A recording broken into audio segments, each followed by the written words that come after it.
one of the most humiliating and shameful experiences of my life, now that I think back on it. I laughed heartily when I learned that my grandmother's caretaker had drawn the items on a grocery list because she could neither read nor write. I was 11 years old, and with my 6 or so years of primary school education, I thought I had earned the right to humiliate someone who probably never had the opportunity to enter the doors of a primary school. I was convicted. And it's something that we who have the opportunity to learn oftentimes take for granted. The fact that God allows us to have knowledge, and the fact that God allows us to learn so that we can be of service to his people and not to hold them to ransom. How do we foster in ourselves a culture of honorable learning? Learning not for ourselves or for our own achievement, or so that when I walk into your office in 20 years, there are thousands of diplomas on the wall, but learning so that you can impact the lives of people and be a testimony to them. How do we make this part of who we are? How do we avoid the trap that society is setting for us that tells us you are what you know? We do that by putting 3 batteries into our backpack. This is just my opinion of it. I could be very wrong. And those 3 batteries are respect, humility, and gratitude. Words that we hear every single day almost. They become cliche to us. Respect, humility, and gratitude. If I ask you, what is respect? What is humility? What is gratitude? You'll be able to answer me. But do we really ponder these things? And do we try to embody these traits in our own lives? So let's start with respect. What is this thing about respect? There is a notion out there that respect is a two-way street. I would like for you to reject that. I would like for you to think about respect as being something very much one way. That you respect a person simply because they are a person. And you respect that person because you are a respectful person.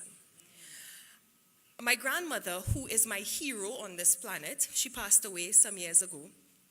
She was a nurse for all of her life. And when she left the nursing profession, she left at the highest rank. So she had quite a distinguished career in nursing. And she always told me the story about the 2 types of doctors in pre-independence Trinidad. And one of those doctors was the type that lived up to what a doctor should have been at that time. Went abroad to study, knew a lot about medicine. They were the doctors. They were the respected folks. They were the ones who made decisions and got things done.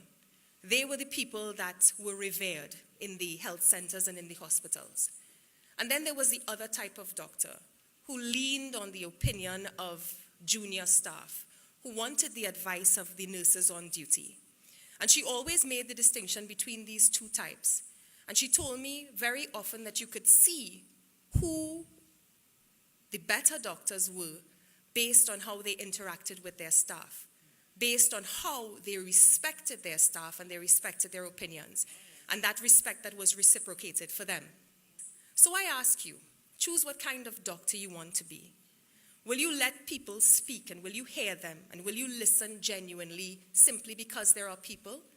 Will you cast aside titles and positions and allow people to have a voice because they are human beings? Or will you ascribe to this thing that exists in Trinidad and Tobago about VIPs?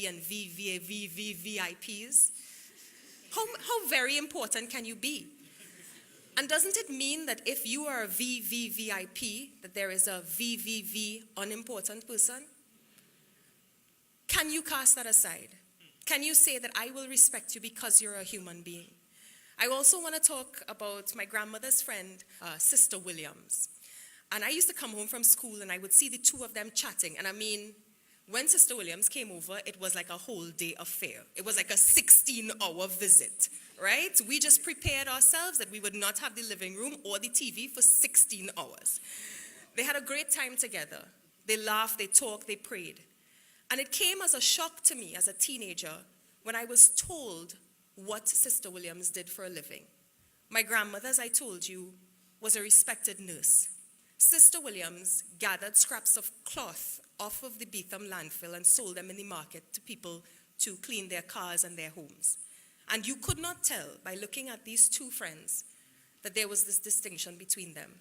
And that's because they respected one another regardless of title.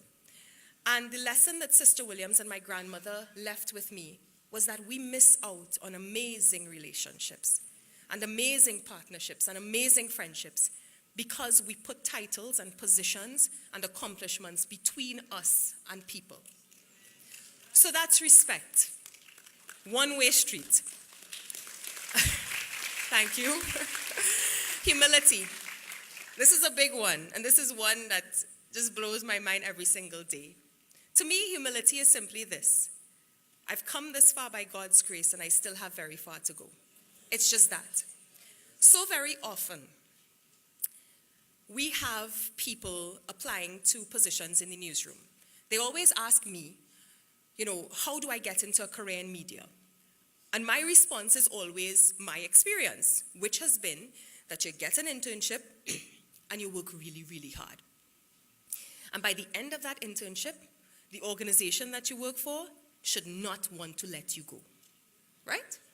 So that is the advice I give. But you know what comes in the way of someone getting an internship and working really, really hard? You wouldn't believe. Their own success, degrees, accomplishments. My son has a degree. Why should he work for a stipend for 3 months? Fair enough. Stay on the outside of the building and try to convince them to let you in.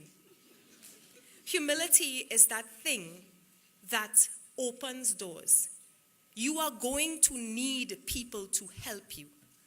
Let me talk to you about my Aunt Joy. My Aunt Joy she worked at the Office of the Ombudsman. She was an investigator.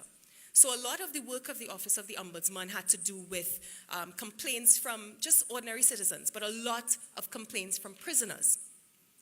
Somewhere along her tenure at that office, she lost her sight. It was very, very tragic. She developed cataract and she lost her sight. She was very afraid at one point in time that she would lose her position because she had lost her sight. After all, she'd been hired as a sighted person, and now she was blind. So she was always concerned that she would lose her position because she wouldn't be able to function in the same way. Go to the prisons, talk to the prisoners, and do the job at hand. And I remember seeing one day when I went to see her after school, she was walking down the corridor of the Ombudsman's office, and he had summoned her for a meeting, and she was blind. So she was using her memory of that space to guide her. And one of her junior staff members came out of the office seeing that she was walking down, and they just walked beside her so that she would know that if that shoulder moved left or that shoulder moved right, she would be guided in that direction. And the only reason that that person did that is because she had been humble. And because you need people to help you in your life. You cannot do it on your own. Be humble. So the last one, guys, is a big one. The biggest one, I would say. Gratitude. If you ask people what gratitude is, they'll probably say saying thanks. I would like to assert that gratitude is a lifestyle. Gratitude is living thanks. You may not always have the opportunity to say thank you, but your life of gratitude should express that. It should lead you every single day to believe that I am not here on my own merit. I am here because people have helped me. And for me to think that I have come where I have come to without people is not just selfish, but I believe that it is sinful. So, let's remember the 3 batteries, which are what again? Respect, humility, and gratitude. And I believe that when we combine these 3 things, and we put them into practice, and we learn honorably, that what we're really doing is loving people. Loving people with the things that we know. We are not better than them. We are not smarter than them. We are not more entitled. We do not deserve more. We just love. So I invite you to go out there, when you're finished here, wherever you are, love people. Show them your respect, show them your humility, and show them your gratitude. Thank you.